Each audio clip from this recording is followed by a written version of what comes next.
एगो बात बताई तो बतावे लाइट बात से लगा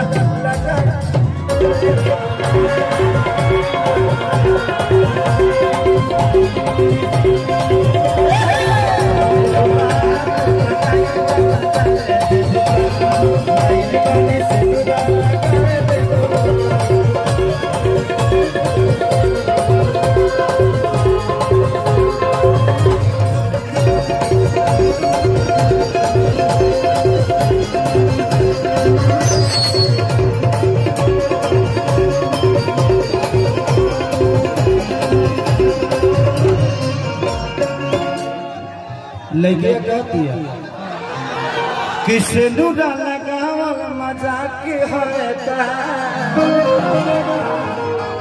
पागल के तोहरो दिमाग होता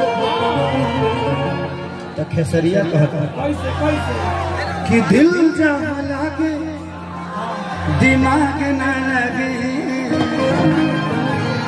पूछ लिए से कि खराब ना लगे तो से न डाला गावल मजाक होता पागल के तोहरो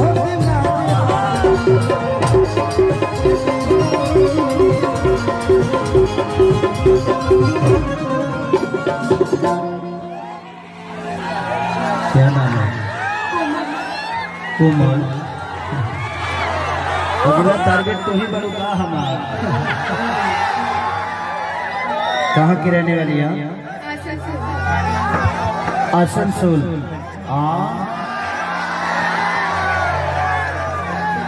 तू आसनसोल से हो?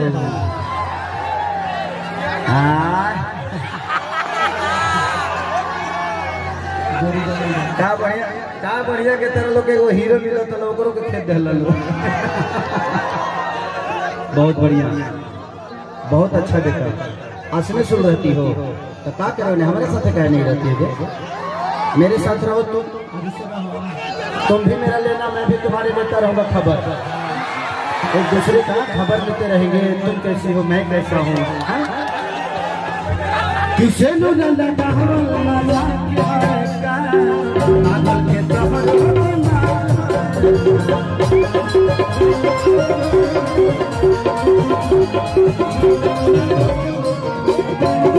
कोमल दिल जहाँ लगे दिमाग न लगे पूछ लेने ऐसे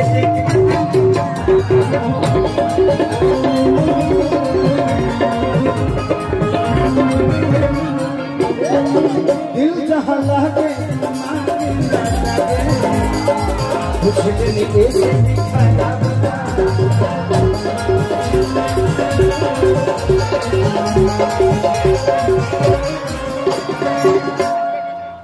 अपना मछली में कंडा फंसाए दे, अपना मछली में कंडा फंसाए दे। एक बात बताई तो बताए